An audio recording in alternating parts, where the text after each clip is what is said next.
Pues vamos por esta parte número 23 ya de las puertas dimensionales y vamos a hablar una vez más de mandalas, que ya las recordáis, ¿verdad? Pero esta vez asociadas a Disney, que también lo recordaréis. Pues aquí tenéis lo que encontró mi hija este día en una publicidad que mandan por los buzones de una tienda de juguetes. Mandala de Disney, de la princesa Disney. Bueno, por 15 euritos casi lo conseguís. No es de extrañar que sea Disney quien se haya apoderado también de hacer mandalas, ¿no? Sabiendo todo el historial que hay detrás. Pero ya veis de qué modo es fácil entrar ya con los niños con estas cosas tan teóricamente atractivas, ¿no? Mucho hay que vigilar con nuestros hijos, pero mucho. Experiencia más allá de la muerte. ¿Recordáis que estuvimos hablando de esas luces al fondo de un túnel y esas experiencias? Pues aquí tenéis otro caso que ha salido. Eben Alexander, neurocirujano de Harvard. El cielo existe, dice él. En medio de un coma, el doctor Alexander, de fe cristiana, dice haber visitado un lugar maravilloso e indescriptible durante una semana. Y ya veis, ha salido en la revista Newsweek. Son muchos los testimonios de visiones en aquellos que han tenido experiencias cercanas a la muerte, pero no siempre habla de ello. Un respetado neurocirujano, el doctor Eben Alexander, confiesa que durante un coma en el que cayó por una extraña meningitis, realizó una visita al cielo. Alexander, que ha sido profesor en la Escuela Médica de Harvard, en Boston, en Estados Unidos, explica que antes de vivir su experiencia, rechazaba desde la lógica científica que esto fuera posible. Sin embargo, su postura ha cambiado tras haberlo vivido. En su próximo libro titulado Prueba del cielo, cuenta que vio el cielo y que hay vida más allá de la muerte. La historia de Alexander ha llamado la atención hasta el punto de ser portada en la última edición de Newsweek, que titulaba El cielo es real, la experiencia de un doctor en la otra vida. El doctor Alexander, de fe cristiana, afirma que inició el viaje cuando entró en coma en 2008 después de contraer una meningitis bacteriana muy extraña.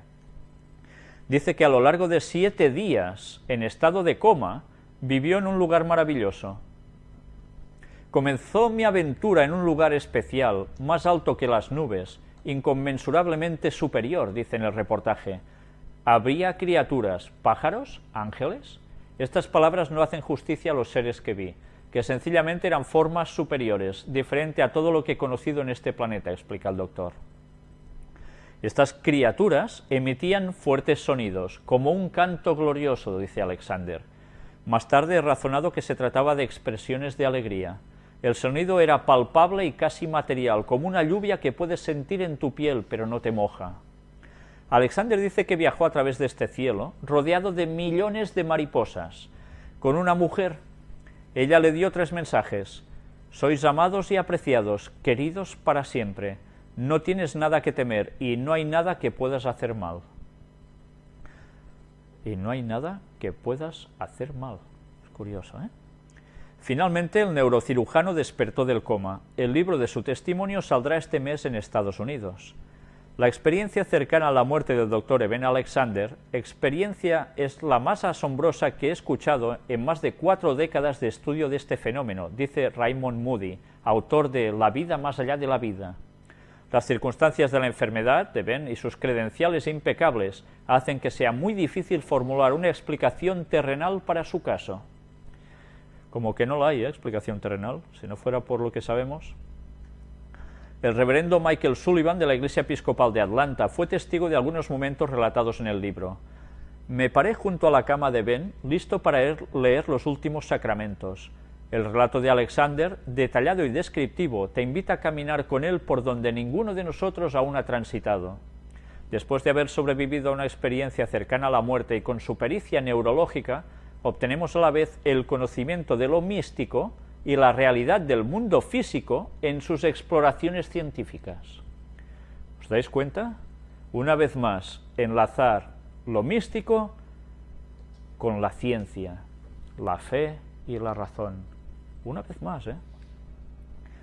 Sin embargo, algunos siguen siendo escépticos. Walker publicó un artículo comparando la historia de Alexander a experiencias, ensayos escritos en Eurobit.org, un sitio que ofrece una colección de escritos de los consumidores de drogas conscientes sobre sus experimentaciones y viajes.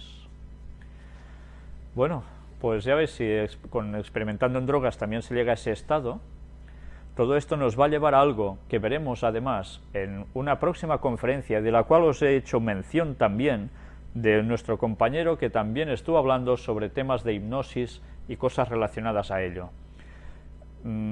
Vamos a mostrar alguna cosa de las que él tiene preparadas en una próxima conferencia, pero además él mismo os va a hacer una entera dedicada a todo eso, porque verdaderamente no tiene desperdicio.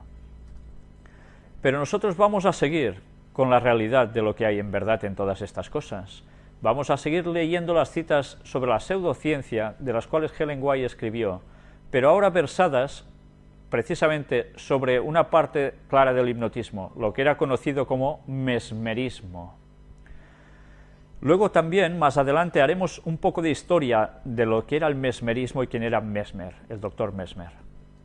Mientras tanto, vamos a ver algunas citas en el Evangelismo de Ellen White, que dice: hay solo un poder que puede sustraer los corazones de los hombres al imperio del mal, el poder de Dios en Cristo Jesús. Solo por la sangre del crucificado podemos purificarnos. Solo su gracia puede hacernos capaces de resistir las tendencias de una naturaleza caída y subyugarlas. Y ese poder lo anulan las teorías espiritualistas referentes a Dios. Si Dios es una esencia inherente a toda la naturaleza, debe pues morar en todos los hombres, y para llegar a la santidad el hombre necesita tan solo desarrollar el poder que está en él. ¿Os suena toda esta argumentación, no? Esas teorías desarrolladas hasta sus conclusiones lógicas suprimen completamente el cristianismo. No hay posibilidad, o es una cosa o es otra. Eximen de la necesidad de la redención. Por tanto, ¿Cristo qué pinta? Y hacen del hombre su propio salvador. Esas teorías referentes a Dios quitan toda eficacia a su palabra, y los que las aceptan estarán expuestos al peligro de considerar finalmente toda la Biblia como una fábula. Y os puedo referir que esto sé de personas que lo creen, y es lo que terminan aceptando, que la Biblia cada vez menos cosas son provenientes de Dios porque contradicen lo que ellos creen. Por tanto, al final todo es una fábula. Qué fácil es caer en los engaños satánicos. A veces es más fácil querer creer lo que uno quiere que aceptar lo que hay, y luego pasa lo que pasa. Pueden estimar que la virtud es mejor que el vicio, pero habiendo privado a Dios de su soberanía, ponen su confianza en la fuerza del hombre, la cual sin Dios no tiene valor. La voluntad humana abandonada a sí misma no tiene fuerza real para resistir al mal y vencerlo. Las defensas del alma son derribadas. El hombre no tiene más barreras contra el pecado. Una vez rechazadas las restricciones de los mandamientos de la palabra y del Espíritu de Dios, no sabemos hasta qué profundidad podemos caer. Los que persistan en esas teorías arruinarán con seguridad su carrera cristiana. Se privarán de la comunión con Dios y perderán la vida eterna. Y no son bromas esto, ¿eh? Los sofismas concernientes a Dios y la naturaleza, que inundan al mundo de escepticismo, son inspirados por el ángel caído. Él estudia la Biblia, conoce la verdad necesaria a la humanidad y procura distraer las mentes de las grandes verdades destinadas a prepararla para los acontecimientos que vendrán sobre el mundo.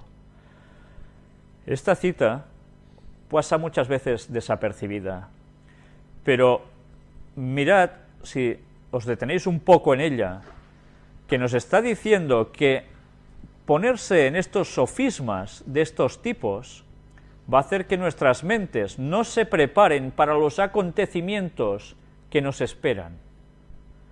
En este mundo, lo que estamos viendo en las conferencias sobre estas profecías que se están cumpliendo delante nuestro, las que se avecinan, analizando las noticias lo vemos, pues todo esto no dejará de tener su peso. He visto el resultado de esas ideas fantásticas con respecto a Dios. Son la apostasía, el espiritismo, el amor libre. El amor libre al que tienden esas enseñanzas estaban tan bien disimulado que era difícil, al principio, darse cuenta de su verdadero carácter. Hasta que el Señor me hubo presentado el asunto, no sabía cómo llamarlo, pero he recibido la orden de llamarlo amor espiritual impío. ¿Os suena esto del amor libre? Sí, en la época de los hippies y demás, ¿verdad? Ahora aún hay gente que está pregonando estas cosas.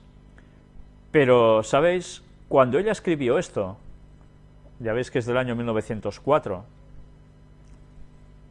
había gente que presuntamente entre el mundo cristiano y entre el mundo adventista empezaban a decir de que ellos ya no podían pecar porque estaban impregnados de Dios, eran como Dios, y por tanto podían amarse unos a otros libremente, que no pasaba nada, que ellos no iban a pecar haciendo eso, sino que se iban a levantar aún más espiritualmente, ¿entendéis? Ella ya tuvo que enfrentar eso en sus tiempos. Diversas formas de espiritismo. Está por cautivar el mundo.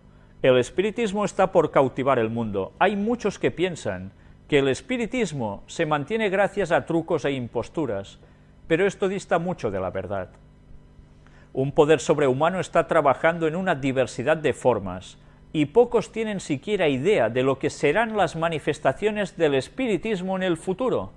Ya hemos ido viendo cosas que en su tiempo no estaban aún, pues aún veremos más. El fundamento para el éxito del espiritismo ha sido puesto en las aserciones hechas desde los púlpitos de nuestro país, de Estados Unidos. Los ministros han proclamado como doctrinas bíblicas falsedades que se habían originado con el archiengañador, desde los púlpitos.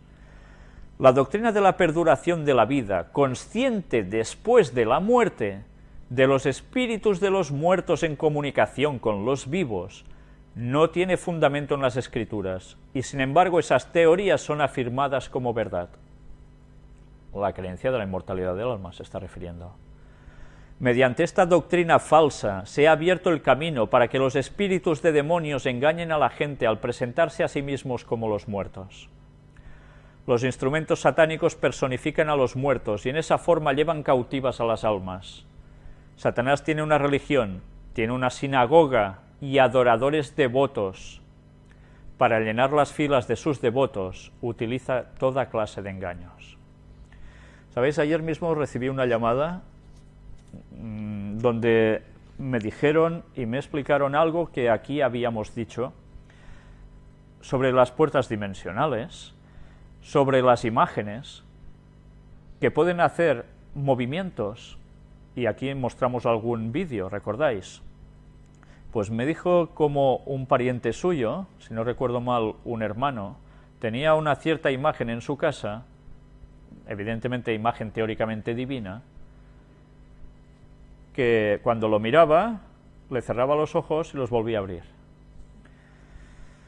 Y bien, casos de esos me están llegando y la gente me los sigue comentando, ¿no? Y de otros mucho peores. Pero bien, Satanás está utilizando todos los sistemas posibles para cautivar y lo está consiguiendo a la perfección, ¿eh?